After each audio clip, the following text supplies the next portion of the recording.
What's good, dudes? Mogre Life here. So you want to get the Annihilus Charm, but you don't know how to go about it? Let me explain. So the whole thing isn't easy to pull off. Getting the beloved by pretty much everyone charm isn't as simple as just going out there and smacking monsters with your sword in hopes to get one. Oh no. The matter is more complex than that. The only way to get it is by killing a special event version of Diablo, sometimes called Uber Diablo or Diablo clone. In order to spawn him on ladder and online games, you need to sell between 75 and 125 Stones of Jordan, or SOJs, to vendors. SOJ is a unique ring in-game. It takes a random amount of rings sold in that range to trigger the event. When enough SOJs were sold on a server with a certain IP address, more on that later, everyone playing Hell games on that server will get a message in the chat stating that Diablo walks the earth. Which is why those events, when coordinated by groups of D2R discords or within streamer communities, are often referred to as Diablo walks. Also, the only realistic, non-random way to spawn Diablo clone is exactly through those groups. Players coordinating the whole thing to ensure that they control when and on which IP address Diablo is going to be spawned.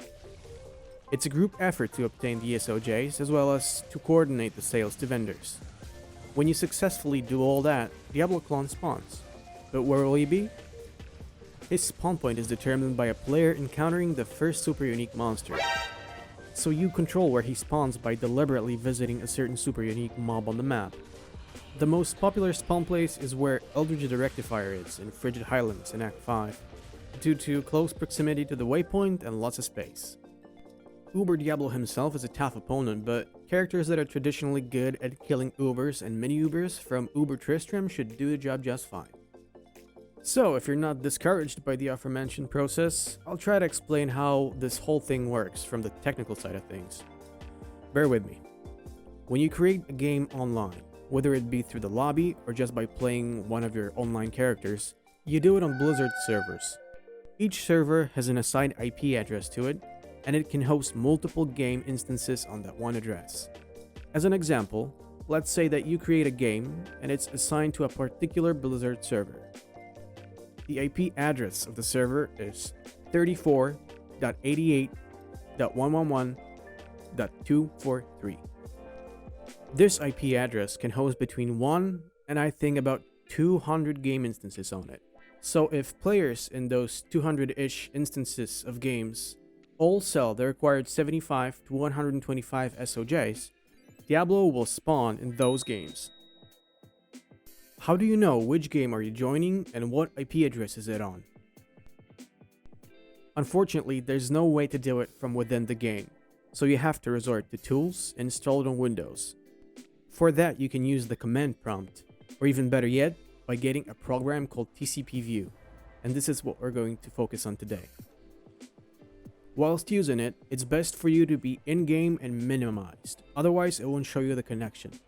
You can get it from Microsoft's website free of charge.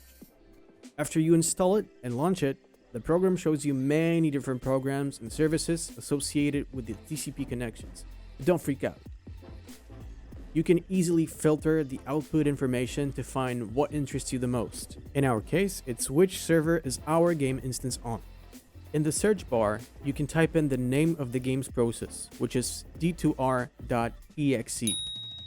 Next to the search bar, there is a green flag icon. After clicking it, we can filter what type of connection we want to see. In this case, it's an established connection. We should see a list of multiple d2r.exe processes alongside different local and remote addresses.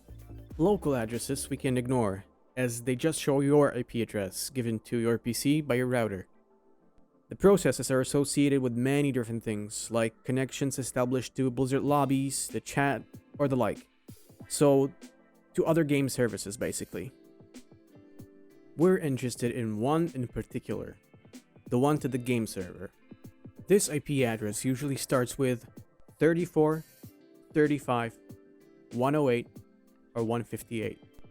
Maybe I should explain a bit what an IP address is and what it consists of. It's pretty much like your home address. When someone wants to send you a package, they need to know it in order for the UPS guy to properly deliver it to you. In this context, the IP address of the Blizzard server is needed so that your PC knows which server to connect to exactly. An IP address consists of 4 numbers, each ranging from 1 to 255. These are called octets. These numbers have to be exact because that and only that is a valid IP address.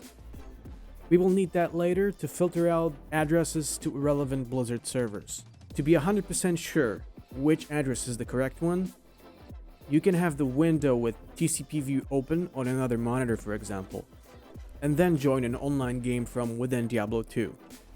The newly established connection should briefly appear in green. Similarly, when you're already in a game and then you exit it, the connection should briefly go red, and then disappear altogether. And bam, that's how you determine an IP address of the server you're on. Now, when players get together to coordinate to spawn Diablo on a server, they usually purposefully filter out the IP addresses to isolate the ones they want to spawn Diablo clone in. Lingo used there is usually something like this or that IP is hot, or just walk on this that IP. When you see this, whether it be through a streamer doing an event or a D2 community effort, you want to isolate the IP ranges to be able to find that one particular address faster. You do it by what's called IP hunting. And for that, we're going to need another Windows tool called Windows Defender Firewall. We'll need it to filter out the unwanted IP addresses. Open up Windows Defender Firewall with Advanced Security. Once there, you want to right-click Outbound Rules to create a new rule. When asked to choose a rule type, choose Custom Rule. Under Program, click this program path, and then navigate to your D2R installation folder to locate d2r.exe application. Click Next on Protocols and Ports. Now under Scope, go to Remote section, which is the lower portion of the window, and click on these IP addresses, and click Add. In the new pop-up window, choose this IP address range. And this is exactly where you decide which addresses to block. I'll go over all this thing in a second. Under Action, check Block the Connection. Under Profile, you can leave all 3 network types checked. Under Name, you can call this whatever you like, something like Uber Diablo Hunt or Diablo Clone Hunt. Whatever you want, just make sure that you remember this name to enable and disable it at appropriate times. Important note here, you can never pinpoint the exact IP address you want to connect to by blocking off the rest. This results with failed to connect to game error messages. We do all that to narrow down the IP address to more likely hunt down the right one. Hence the term IP hunting. These events usually take hours, so it's plenty of time for you to hunt the right IP address down. Okay, so let's assume the walk is happening on this IP address, 34.12.188.14. This means we can safely isolate all the IP addresses starting with 35. To do that, we add these ranges to the custom firewall rule. 35.1.1.1 to 35.255.255.255.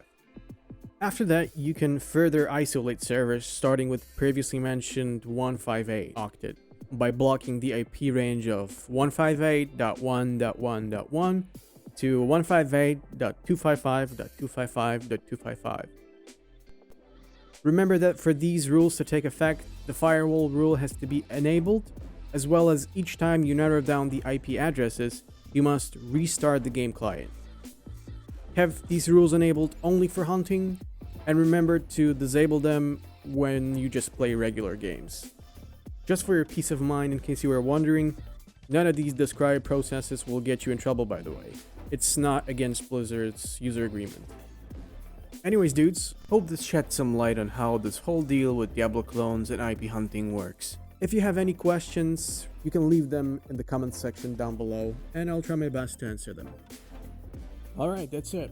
Thanks for watching. Peace, dudes.